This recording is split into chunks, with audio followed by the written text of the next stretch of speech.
Então vamos, em nome de Jesus, com a graça de Deus, dar início a essa mensagem final, nesta reunião, que estamos tendo o privilégio, mais uma vez, de estarmos presentes. E o tema, na realidade, eu acabei escolhendo, depois de ontem à noite, estar assistindo, né, o estudo sobre a mordomia cristã que tivemos. E tem um texto que chama atenção lá, e esse é o tema que eu queria trabalhar nessa manhã. Eu vou colocar na tela, os irmãos vão acompanhar. Então, o tema é sobre números não são prova de êxito. O texto que estava no estudo da mordomia cristã de ontem, que eu queria destacar mais uma vez aqui, do Obreiros Evangélicos, página 370. Deus ficaria mais satisfeito com 6 pessoas inteiramente convertidas à verdade do que com 60 fazendo profissão de fé, mas não estando de fato convertidas. Então, me impressionou muito ouvindo mais uma vez esse texto, de como que para Deus o que realmente é relevante é a qualidade, a genuinidade da conversão das pessoas, e não a mera profissão, a mera aparência. A quantidade não é o essencial. Deus não se preocupou com isso, Jesus não se preocupou com isso enquanto esteve em seu ministério aqui na terra. E vamos lembrar que para recepcionar a chuva temporã no Pentecostes, estavam reunidos 120. Isso é um número desprezível, se formos colocar em contraste, né? Em contraste com o número de judeus que haviam na terra de Israel e espalhados também pelo mundo. Mas aquelas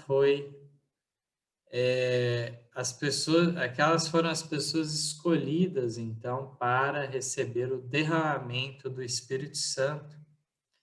Então, antes de voltarmos a esse ponto em si, que trataremos mais ao final novamente, eu queria destacar um outro aspecto importante que a igreja deve sempre destacar, sempre estar no ensinamento. Ezequiel, então, 44, verso 23, tem uma passagem muito preciosa. Ezequiel 44, o verso 23 declara da seguinte forma: E ao meu povo ensinarão a distinguir entre o santo e o profano, e o farão discernir entre o impuro e o puro. Então, esse é um papel chave que a Igreja de Deus deve ter. Também Ellen White comenta no 8º Testemunho para a Igreja, página 88, sempre há perigo quando o comum é misturado com o sagrado, de que ao comum seja permitido ocupar o lugar do sagrado. Então, isso ocorre, esse tipo de mistura, ou até mesmo a substituição daquilo que é comum ou daquilo que é profano, secular, no lugar daquilo que foi separado, dedicado, santificado a Deus. Também a distinção entre o impuro e o puro deve acontecer. Gostaria de trazer um exemplo em relação a isso, que nós vemos da parte de Ellen White na crise da doutrina espúria da carne santa, que alguns, na virada do século XIX para o XX, começaram a apresentar, e ela teve que combater. E a forma de culto que aqueles adventistas que adotaram uma linha, então, que hoje muitas vezes identificamos, então, no aspecto que é chamado de pentecostalismo, né? Isso foi tentado uma introdução no adventismo lá no passado. E ela trata aqui da forma de culto e também da música que era usada. E no Mensagens Escolhidas, volume 2, página 37 e 38, ela declara: a mensagem do terceiro anjo deve ser dada em linhas direitas. Importa que seja conservada isenta de todo traço das vulgares, infelizes invenções das teorias humanas, preparadas pelo pai da mentira. Assim busca Satanás pôr seu selo sobre a obra que Deus quer que se destaque em pureza. A importância, então, de não ir além do que está definido para a mensagem do terceiro anjo. Assim como não devemos ficar aquém, como alguns que já abandonaram certas partes dessa mensagem, como a parte referente ao assinalamento dos 144.000. Mas vemos aqui ainda, na continuação, ela diz que o Espírito Santo nada tem que ver com tal confusão de ruído e multidão de sons. Essas coisas que aconteceram no passado, onde ocorrer no futuro. Satanás fará da música um laço pela maneira por que é dirigida. Deus convida seu povo que tem a luz diante de si, na palavra e nos testemunhos, a ler e considerar e dar ouvidos. Instruções claras e definidas têm sido dadas a fim de todos entenderem. Então, quando vemos essa questão aqui nesse texto, devemos pensar o seguinte: aqui Ellen White profetiza que se repetiriam de alguma maneira essas cenas. Ela, em outras passagens, ela desenvolve essa ideia também mais ainda. Mas Satanás, ele de fato, ele recicla sempre os seus enganos, e enganos de séculos atrás, de repente se manifestam novamente. Alguns acham que é uma nova luz, por exemplo, descrer da divindade triuna. E, no entanto, desde o início da igreja cristã, e assim em vários momentos da história da igreja, houve aqueles que descreram, e eles pegam e repetem os mesmos erros do passado, questões que já foram resolvidas, são apresentadas novamente, mas nunca é da mesma forma. Sempre a embalagem é modificada, a roupagem é outra, de modo geral mais sofisticada, para justamente de maneira disfarçada enganar aos incautos. Então, não devemos pensar que se repetiriam ao pé da letra todas as questões que ocorreram lá em Indiana, naquela cidade dos Estados Unidos, por parte daqueles que aceitaram uma forma de culto e de música que levava as pessoas a um êxtase religioso, a um transe, mas devemos entender que vem de uma maneira, de repente, até mais leve, disfarçada. Será que já não o vemos no Adventismo isso?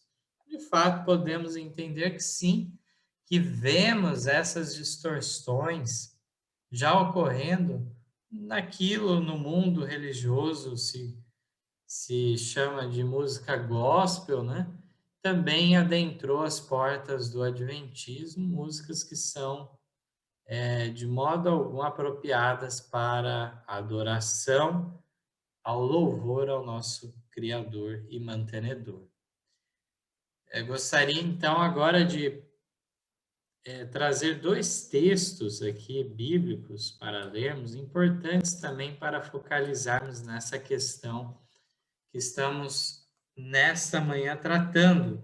Vamos agora ao livro de Amós, no capítulo 5, versos 21 a 24, vamos ver uma repreensão muito dura deste profeta para com o Israel antigo e que tem a sua aplicação para o Israel moderno, com certeza.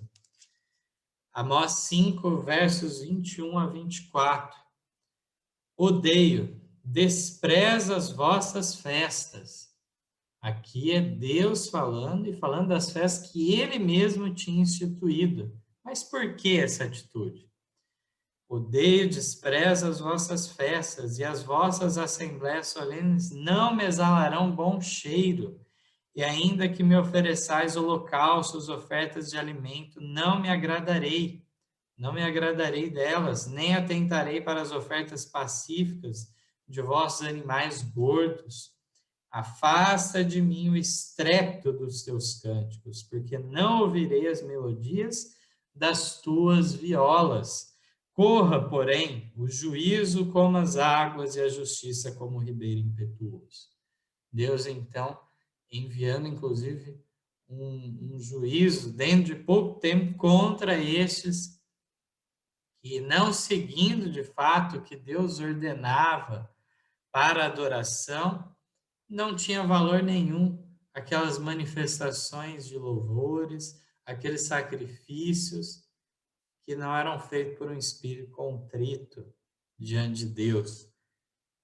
O próximo texto, então, em João, capítulo 4, versos 19 a 24. Disse-lhe a mulher: Senhor, vejo que és profeta. Nossos pais adoraram neste monte, e vós dizeis que é em Jerusalém o lugar onde se deve adorar. Disse-lhe Jesus: Mulher, crê-me que a hora vem que nem neste monte, nem em Jerusalém adorareis o Pai. Vós adorais o que não sabeis, nós adoramos o que sabemos, porque a salvação vem dos judeus. Mas a hora vem, e agora é, em que os verdadeiros adoradores adorarão o Pai em espírito e em verdade, porque o Pai procura tais que assim o adorem. Deus é espírito e importa que os que o adorem em espírito e em verdade. Então, esse ponto aqui de João, que nós vemos nas palavras de Jesus diante da pergunta da mulher samaritana, primeiramente que ele definiu que os samaritanos estavam mais distantes da verdade, eles eram mais apóstatas, de fato, não aceitavam todo o Velho Testamento, né, que era a Bíblia de então, mas aceitavam apenas os livros de Moisés e uma série de outros envolvimentos com idolatria que houve naquela época, mas Jesus procurou derrubar as barreiras, né, que impediam a relação, o diálogo entre judeus e samaritanos. Os samaritanos, então, eram uma mistura daquelas 10 tribos do norte que se separaram do reino de Judá, que era junto com Benjamim, e se misturaram com pessoas de outras nações, as nações gentílicas, e desse modo os judeus tinham muito preconceito por conta disso. Mas vemos que, apesar da salvação vir de Judá, porque o Messias viria de Judá, era ele mesmo que falava com a mulher samaritana, e ele vai se revelar dessa maneira, né? Mas vemos que ele destaca a questão da adoração, que não mais deveria se manifestar num local específico, não é nem no monte, nem em Jerusalém, mas deve haver os verdadeiros adoradores. E os verdadeiros adoradores, então, onde eles estivessem, aquilo seria terra santa. E de fato aí Deus estaria, porque eles estariam adorando uma ligação espiritual, então.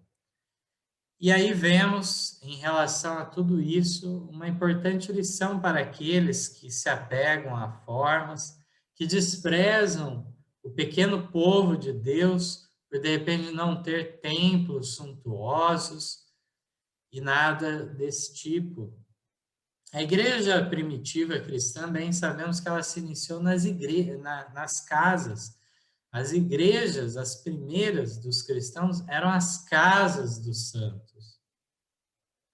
Era apenas, então, dessa maneira que eles tinham condição naquela época, no primeiro momento. E assim, pode haver o desenvolvimento, mas isso não é o essencial. Devemos distinguir uma coisa da outra. E aí, em relação a tudo isso, nós vamos ver agora em seguida textos da irmã White nos orientando contra se volver para essa questão dos números, do poder aparentemente que uma igreja tem, a influência. Nós vamos lembrar da experiência, né, do antigo Israel. Davi, que duvidou, então, de Deus, do livramento que tantas vezes Deus efetuou nas guerras, né? E ele, então, quis fazer o quê? Contar as suas forças, contar aqueles que estavam, então, prontos para a batalha. Então, de fato, não devemos desconfiar da possibilidade de cada um de nós sermos usados como instrumentos na mão de Deus. Se de fato nos dispormos a isso, Ele fará grandes maravilhas. Esse é o desejo.